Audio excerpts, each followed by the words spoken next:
Before you buy a course, before you buy the reseller rights to anything, I want to give you the game. So say now we have the product.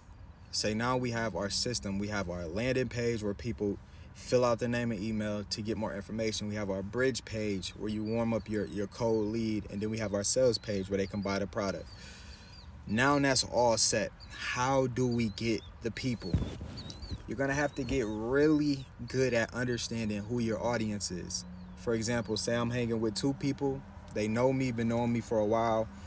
We have our own inside jokes. We have our own lingo, how we speak to each other. This is how you want to approach the people that you think would join your business.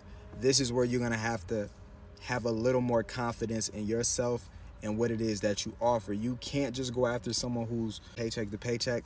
Maybe it's just someone that's working very hard, someone that wants freedom, someone that wants a new car, wants a new home. It doesn't have to just be someone struggling with pain.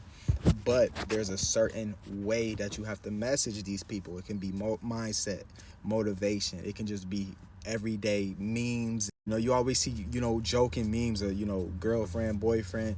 That's the same concept in business as well. Business is literally influencing with a product attached.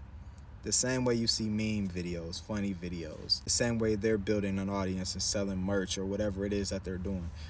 It's the same thing with business. I want you guys to take this mindset of I have to be so professional and so articulate and so this, and I want you to throw that out the window. And I want you to understand you're literally doing what you're already doing. Personality, if you're an outgoing person, introvert, you're taking that and you're finding the people that you will hang out with in everyday life that want the same things you want out of life. And that's who you're building your audience with. You're going to have trolls mixed in there. You're going to have people that might want to see you fail mixed in there. You're going to have people that are very skeptical mixed in there. You're not here to convince everybody. You're here to, once again, find the exact same audience of people you will hang out with in real life